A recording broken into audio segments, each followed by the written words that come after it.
আমাদের একজন স্বরাষ্ট্রমন্ত্রী আছেন, তিনি যে কি করেন আমি কিছুই বুঝি না।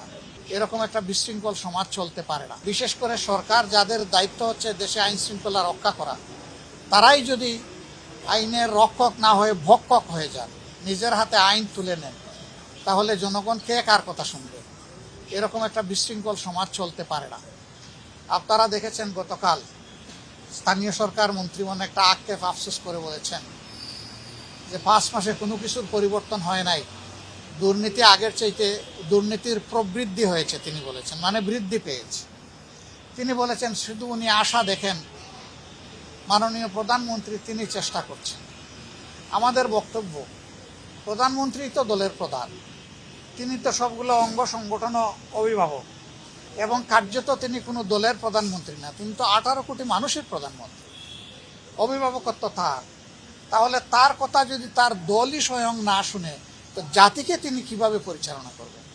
এই জাতির প্রত্যাশা তার মাধ্যমে তার শাসনে পূরণ হবে কিভাবে?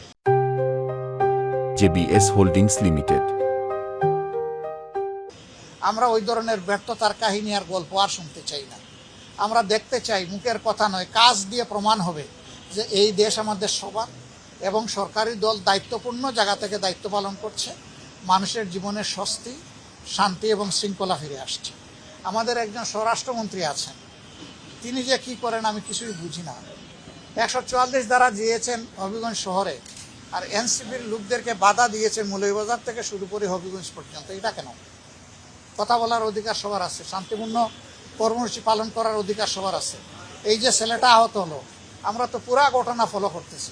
তারা তো কাউকে আক্রমণ করতে আসেনি, বরঞ্চ তাদের নেতৃবৃন্দের উপর হিনাস আক্রমণ যেটা হচ্ছে ওইটা ঠেকাতে এসেছিল, প্রোটেক্ট করতে এসেছিল। তাদের উপর এটা কেন? এটা আসলে বিস্ময়কর, নিন্দনীয়। এটা বন্ধ হওয়া উচিত। আমরা একটা শান্তির বাংলাদেশ গড়তে চাই, দেখতে চাই। সেই শান্তির বাংলাদেশের প্রতীক্ষায় থাকলাম।